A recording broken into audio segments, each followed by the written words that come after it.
and welcome to the Priggya Arora Show, where we discuss aspects of law and entrepreneurship with people who have been there and done that.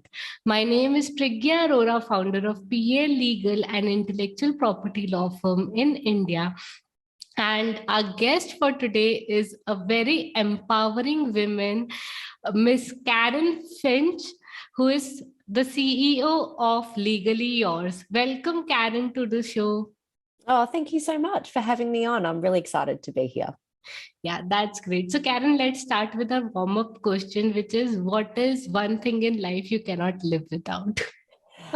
So it's probably a standard, a bit of a corny one, but it's my family. I can't live without my family. So I've got 4 gorgeous children, including some identical twin girls, and yeah, absolutely my family. And I mustn't miss out my puppy dog too. I've got a puppy dog called Maggie, who often features on videos that I do. So yeah, definitely my family. Awesome. I know it's such a blissful feeling when we have support from people who are close to us and even our pets, because I also own a pet, so I know how much love we get from them. Absolutely. Can't do any of this without them, for sure. Yeah. So Karen, can you tell us something about your journey and how you became the person you are today? Yeah, of course I can. So we probably have to go back in time a little bit. Excuse me, and I'm just kind of getting over COVID, so I'm sorry if I do a bit of coughing. But yes, so going back to my very early days, my father was a serial entrepreneur and used to always have these incredible businesses and business ideas. And I think watching him grow up, particularly in my teens, I was really inspired by his entrepreneurial spirit. But also I got to witness, unfortunately, him go through a horrible commercial litigation. And so what actually happened was that in the end, the commercial litigation dispute with the other side was okay, and that got resolved. But what I actually observed as a 16, 17, 18-year-old was actually looking at the toxic relationship that was formed between my dad and his business and the legal representatives.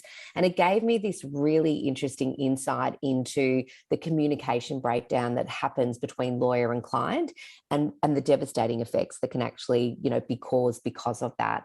So that really inspired me to go into law and study law. And so I went off on that journey and, felt very privileged and honored to be able to study a law degree. And I really took that vocation. It was a vocation for me very seriously. However, unfortunately, when I came out of studying and I started working for a law firm, I began to realize that the business of law was something that I just had no idea about. And when I say business of law, these hourly rates and these billable units. And way back when I was first practicing as a junior lawyer, everything was about 6 minutes here, 6 minutes there, 6 minutes there. And there was no training, no discussion around client service delivery and the value that you were providing to clients. And so in the end, I ended up having some pretty toxic relationships with clients who were getting invoices and not anticipating them.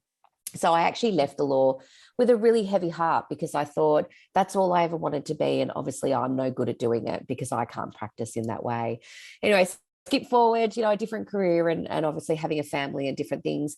I knew I wanted to get back into the legal industry. I didn't necessarily want to practice, but I was luckily I got to become involved with Legally Yours. I've now taken over that company from 2017, and it's just great because it's using all that experience that I had in terms of the love of the law and the love of the practice of law, but actually helping lawyers move away from billable units into more of a fixed fee model and a progressive legal service delivery. So that was a really long kind of way of saying it all came together. And obviously now I'm running a legal tech company. Awesome. Karen, this is so inspiring, and I personally resonate with it so much because I became a lawyer because of the commercial litigation going on with my father. Oh, wow. We're like twins. Yes, absolutely. So when I completed my engineering degree, and after that we had a little time, and my father was going through a commercial litigation, and he it was involved legal and tech together. So I was like, if engineers become lawyers, they'll be able to understand it in a much better way. So why don't engineers, they become lawyers? Wow, there you go. We have our fathers to thank for inspiring us Yeah. through unfortunate times for them. But yeah, no, that's so fascinating. And similarly, as your father, my father has been a businessman throughout his life. So Well, there you go. Shout out to our dads, hey? yeah, definitely. So Karen, you speak about fixed pricing a lot. And I know, like in the current era, we need to change from this billable hours to fixed pricing and value pricing and whatever value clients get from us. So, can you speak something about your idea behind that and your idea with legally yours doing a change from uh, basically the billable hours to fixed pricing or value pricing? Yeah, absolutely. Well, we knew, I mean, Legally Yours started back in 2014, and we knew then, wasn't so much here in Australia, but certainly in the UK, we were beginning to see this trend coming through where lawyers were starting to fix their fees. And it sort of came through probably high net worth transactional kind of in the banking finance space, where a lot of law firms were saying, well, we'll fix the fee on this transaction. It's something rinse and repeat. And, corporations, that's how we're going to get them across the line, and they enjoy it. So we're beginning to see that movement coming through. But what we were also beginning to see was clients saying, well, if I knew how much I was going to pay up front for my legal matter, and I actually knew what I was going to receive for that, I would actually access lawyers. So we know 70 to 80% of people who have legal needs don't go and see a lawyer. They would rather ask another professional service provider, their mum, sister, someone at the dog park, their legal question or for legal advice rather than a lawyer.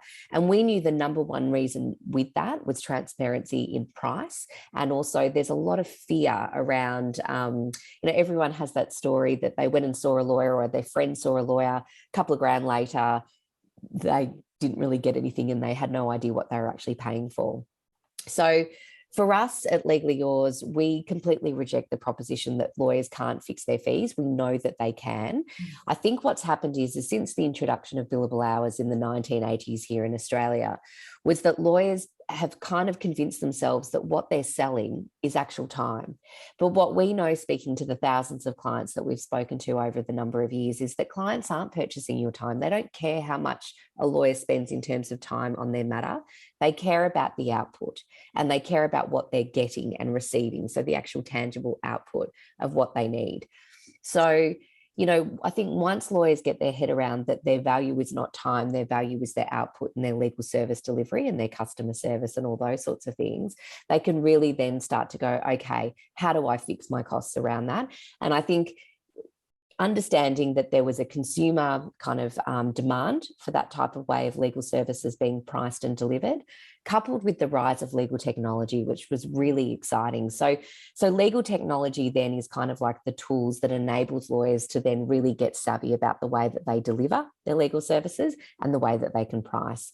And so you've got that sort of perfect storm coming in around about 2015, 16, 17 to where we are right now today, which obviously I sort of sit in between legal tech and the legal industry. And, I'm incredibly proud to say we've got hundreds of lawyers on our Legally Yours marketplace who all offer fixed fees. That is the guarantee that we provide in our marketplace. So we want to make it simple, convenient, easy, and non-fearful for people to come and find lawyers who are going to tell them exactly upfront what their legal services cost and what they're going to deliver. So that's Legally Yours in a nutshell from the marketplace.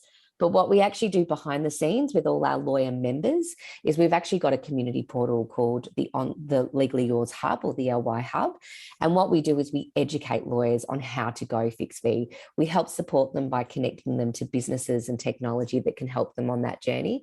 And we connect them together too, so that they can build referral relationships and they can get to understand and learn from each other as well. So we've got the Legally Yours marketplace, which is what you see at legallyyours.com.au, and sitting behind that, our online member portal, which is the LY Hub as well. Awesome, Karen. So, Karen, there, like one concern which I have with fixed pricing, like I am a supporter of fixed pricing always, but coming to, for example, my field, some of the patent drafts are very simple to write, and they might take, we might complete it within a day, but some might be very intricate, and machines would be very complex, and we would take 10 to 15 days to complete that work. So, in terms of fixed pricing, we can't give equal pricing to a draft which is taking a day or which is taking 15 days. So, fixed pricing, does it mean that for 15 days draft, I have a fixed price, and for a day's draft, I have a fixed price, or it should be general throughout? No, so fixed pricing, it's all about the value that you're delivering to the Yeah. client, and value is subjective to each individual client. So ironically, what we sort of say to lawyers is that you do have to spend a bit of time at the beginning understanding what the value of the legal service is to that client. Mm-hmm. Now, obviously the value to the first scenario that you mentioned, which is you can do it within a day, there's a different value to that because it's not as complex. It's probably not as difficult and what they're asking. So therefore the value is at one point, and that's the value to that client. So you price it to that. Whereas when you've got someone who's got something that's going to take 2 weeks, well, that's a very different proposition. And the value of what you need to do for that can be priced differently for that client because there's a different value to it. So it's really understanding not only what you're delivering in terms of the legal service and how you can package it up and how you deliver that, but also what that value is to that individual client. So, we often say value pricing and fixed pricing, it's an art form. It's not a mathematical equation that's a rinse or repeat. Of course, there are some areas like, say, for instance, a will, you might be able to say, okay, for a will for this type of client, it costs X amount. So you can do certain things like that. Yeah. But really understanding who you're delivering that legal service to and what that value is to that client is going to help you on your, fixed pricing and value pricing journey. Wow, awesome. So I think this clarifies a lot, like it, I think it is a general query of all lawyers. So it will clarify it to a greater extent, that it doesn't mean that you do all the cases at the fixed price, but it just means that you are valuing your clients, you are understanding them, and then proposing a fixed Absolutely. price. And there's an incredible person in Australia who's a bit of a legend in this space. So if anyone wants to follow him, his name is John Chisholm, Chisholm. He's absolutely incredible. The content and articles that he writes on this topic, but he is our sort of number one go-to, and I've learned so much about this from him. So I'd highly recommend following him on LinkedIn. Wow. So people do follow him on LinkedIn, and we'll also tag him on our post whenever we post this. So, Perfect. so Karen, now coming to you and women of Australian legal tech. So you have been leading that as well. So what made you attracted towards that cause, and how you went through about it? And we'll talk Yeah. about that in questions to follow. Absolutely. No, I'm really, really excited. So I've been, I've been sitting on the board of the Australian Legal Tech Association now for a number of years. And the Women of Australian Legal Tech has really been sort of more about us sort of coming together as a community. So the females in legal tech and females in law, and sort of being able to get to know each other. So it's been more of a networking type kind of initiative within the Australian Legal Tech Association. So that's alta.law. However, last year we decided that that just wasn't enough, that networking and sort of getting together wasn't really going to fulfill our mission of really making females in legal tech and women in legal tech really come out of the shadows and be visible. So we commissioned a report with the assistance of PEXA, which is a huge legal tech company here in Australia, prop tech company.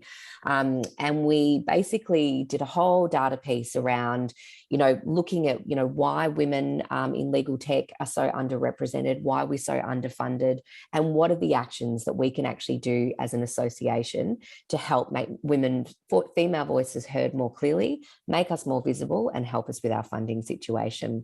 So WALTA is officially launching, I'm so excited to say, on the 28th of April, so a bit later this month. Yay, so excited. So we're having a big party and a big celebration. And what we're actually going to do is we are committed to the next 12 months of bringing 3 initiatives into fruition. One is what we're calling our WALTA Collective Funding Co-op. So we're really looking at ways that we can educate our female founders in legal tech, help them with their funding situation, but also educate the investor market around who these women are, that maybe their companies aren't structured in the way that you would normally see perhaps in our male colleagues' legal tech companies. So really helping educate and match together on both fronts, and hopefully make some inroads in that just, terrible statistic which says that only 2% of global funds ever get down to female founders in tech in general. So we want to make an inroads into that. Our other 2 initiatives is a resource hub. So where we can almost write like a playbook that we can give to the future women of legal tech and say, here it is. Read it, learn from our stories, here are all the little kind of tips, tricks, hints and pointers that we want to give you, and let's share all that information. So I think that's something that men do probably a lot better than women, is they're really good at sharing information and really good at having these really robust networking relationships that perhaps women traditionally haven't been able to do because we've been too busy running families and all the rest of it. So we want to kind of bring that to the table in our resource hub. And finally, we're really excited about doing a directory, but it's a directory with a difference. So one of the observations we had on our WALTA research report, which is you can actually find at alta.law, which is called Legal Tech Diversity, It's Time for Action. Essentially what we found was that people couldn't even, we interviewed a whole heap of our stakeholders and investors and different things. They couldn't even name one woman in legal tech founder. And we thought that was absolutely just horrific. So with this directory, what we really want to do is put front and center the women behind the legal tech companies. We'll do that with a number of ways, such as, obviously photos and podcast interviews and videos and stories, and really showcase that we are the women of Australian legal tech. And one of my greatest hopes is that we can inspire, perhaps there's a whole heap of women, young lawyers, young female lawyers sitting out there going, you know what, I'm interested, I've got a great brilliant legal tech idea, but I just don't have the confidence to do it. And we want to inspire them and say, come and do it, come and take the plunge, take the leap, and we are your community that can surround you. So that's the Women of Australian Legal Tech. And yeah, as I said, 28th of April, we're launching officially. So very excited.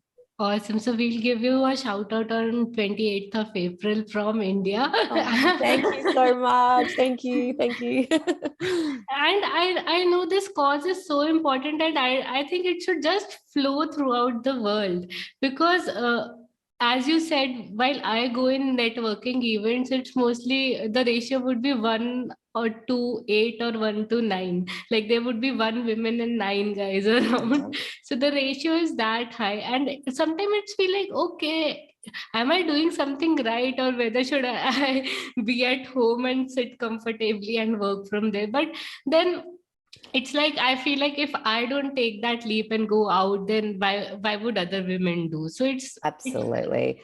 We work off the mantra, you can't be what you can't see.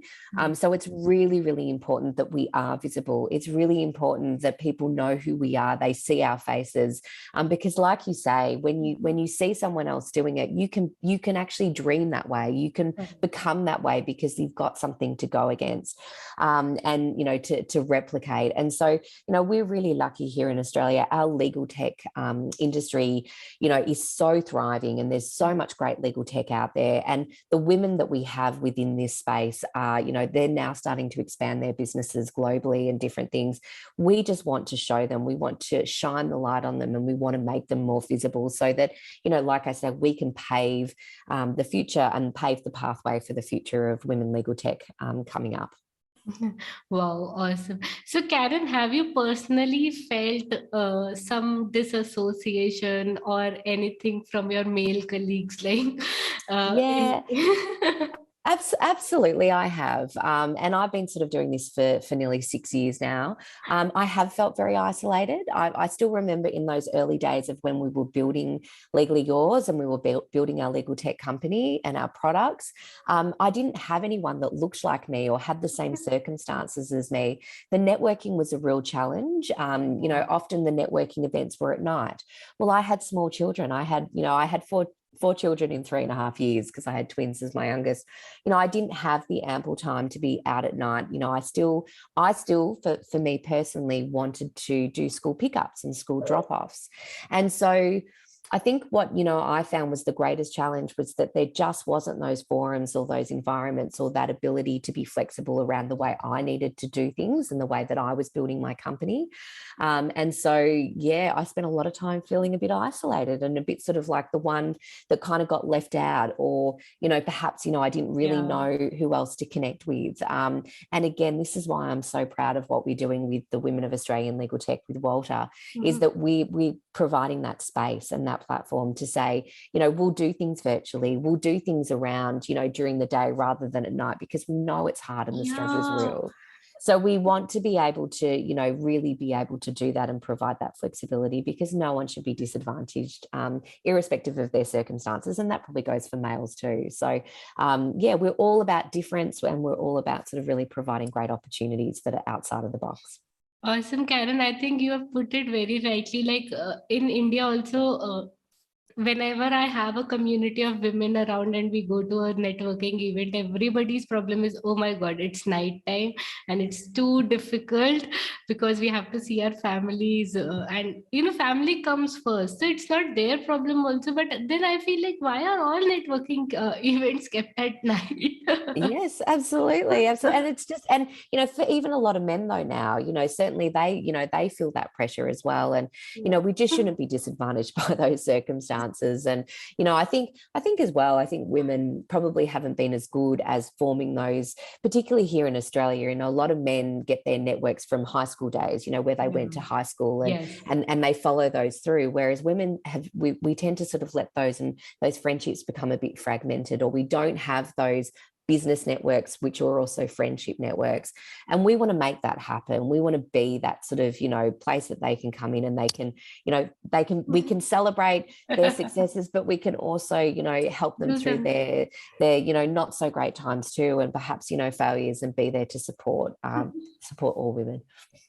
So it's not like we are saying something against men. It's just like we are just putting our problems in front, because what happens generally everywhere, or I think mostly in India, is whenever a woman gets married, they go and settle at the men's place. So they have their high school community right beside them, helping them physically. The physical presence is very nearby. But for us, it's like we have been dissociated to a new place. We have started started from scratch, and yes, we are building a new network now.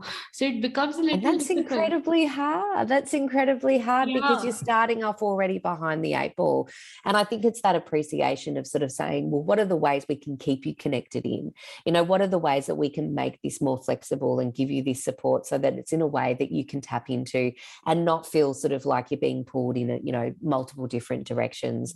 So, I think it's a global problem. I don't think it's specific to any particular country. And I think, more and more, again, harping back on technology, we are so lucky that we have technology that can enable all of this to happen. So, yeah, definitely.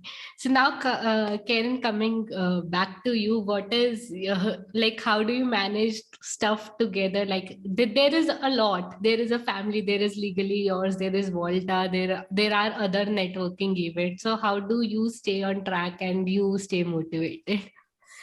So I'm a person, you might be able to hear it in my voice, that's completely driven by passion. I really, really believe that what we're doing with Legally Yours is so important for everyone to understand that, being able to provide accessibility to legal services and to the gatekeepers of justice is just so important, because the earlier that people can get the right advice and the right connection to the lawyer, the less problems like we saw with our dads, that they can avoid those problems down the track.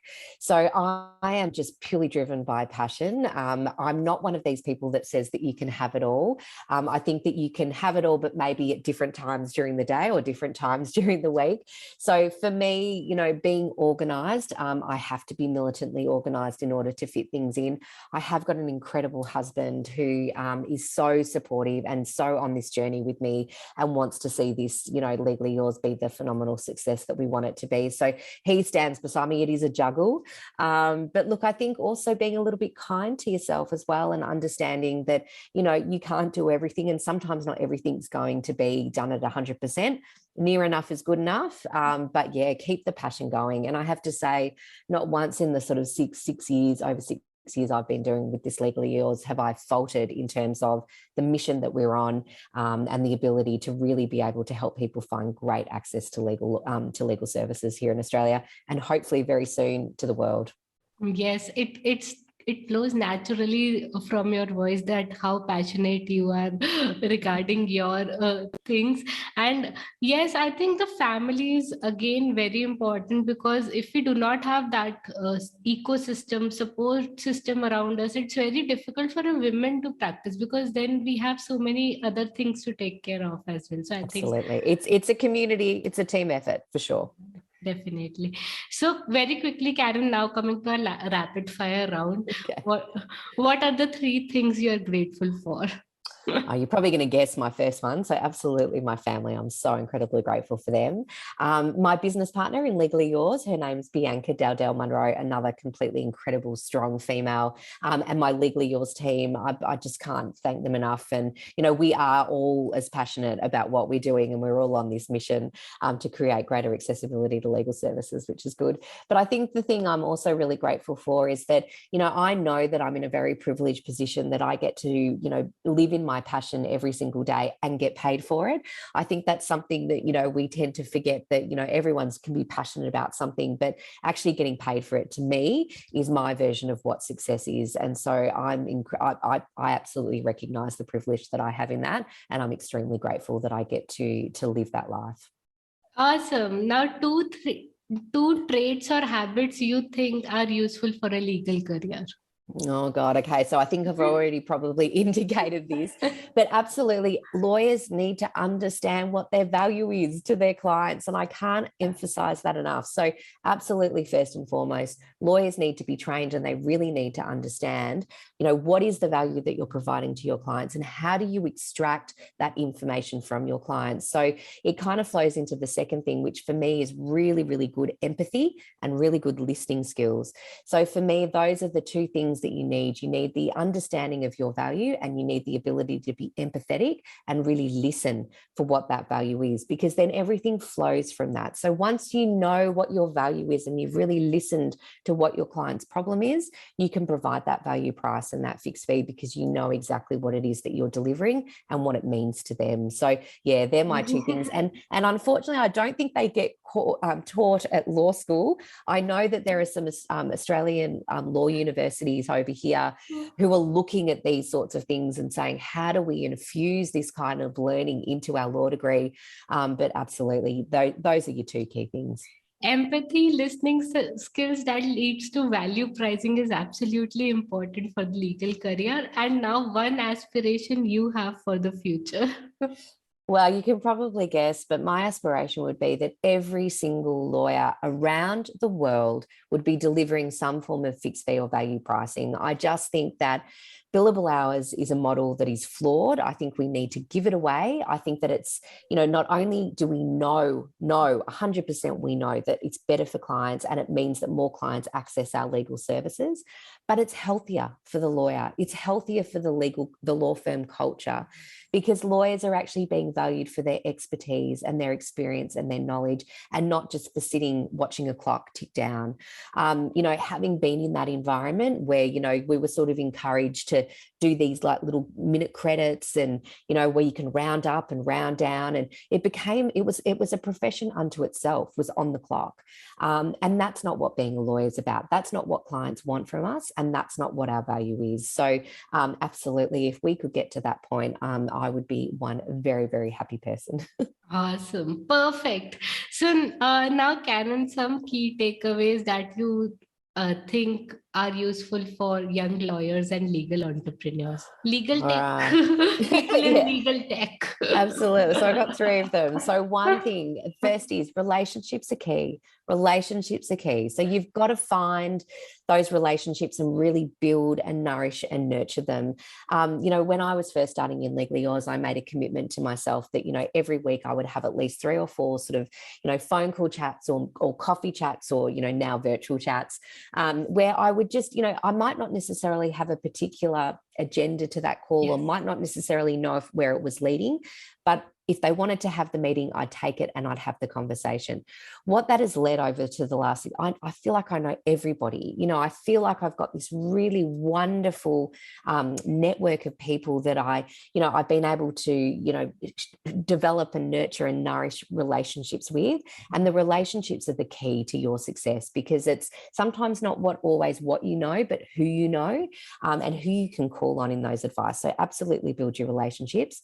My second thing is always keep testing your theory, keep testing your legal tech, and change and adapt if it's not working. So I know it's this sort of cliche adage, but fail fast and turn it around and try something different. I see so many legal tech companies who sort of keep plugging away, or they haven't gone back to test their theory. And the problem with that is you can spend years and waste so much money if you had just made the tweaks or changed differently. So absolutely adapt, keep testing, and fail fast is the next thing. And then finally, you're probably going to know what this one is, but find your tribe. So find that place of people who get you, you can be vulnerable with, you can share your wins with, you can share your fails with, you can share your frustrations with, but your tribe is key. And if you're, in legal tech, come and look at WALTA. I mean, it's exciting. Once you have your tribe around you and you can see examples and you can, be inspired, everything changes. So there you go. Awesome. So I'll reiterate a few points. The first one is build your relationship. It's absolutely important, because from relationships, you'll be able to develop yourself and also probably get new work and build up clients and a community for yourself. Second is test and experiment whatever you are doing. I think experiment is absolutely important. We learn, we fail, we try, then eventually things work. And I'll add on that one is that I know that's really hard for lawyers. Yeah. Maybe not for people coming out of tech. I think tech, that is the world that you live in, and you are very flexible. I think for lawyers, the words of experimentation and failure seem to freak us out. It's like we can't fail and we can't experiment. Everything has to be perfect. So I know it's counterintuitive to perhaps our legal personalities, but it's really, really important that we understand we need to do it. I think it's important for strategies as well, because we use, if we experiment, we can experiment with different legal strategies in handling a case. And sometimes the strategy just works and we are like, oh my God, this happened really. So true. Yep. Yeah. And the third one was find your tribe, and your tribe will cheer you up whenever you are down, and they'll not let you down any way, anyhow. I think that is very, very important. Absolutely. So, Karen, thank you so much for being on this show. I absolutely love the conversation, and I'm sure that our audience will also love it. Oh, thank you. And thank you to you for everything that you're doing as well. You're being a shining example of what it means to be a strong, empowered female in this industry. And I have to say, I feel really privileged and honored to be able to speak to you, but to your audience as well. And it doesn't matter where we're based around the world. Let's come together and let's really change this accessibility to legal services and legal tech. Go us. Thank you so much, Karen. Thank you so much for your words. Hey there, thank you for attending today's session. If you enjoyed today's session, do follow our channel and consider sharing it with a friend. My name is Priggya Arora, daughter of inspiring parents, alumna of IIT Kharagpur, engineer turned lawyer and entrepreneur, and now founder of PA Legal, where we help creators and innovators protect their intellectual property. Thank you.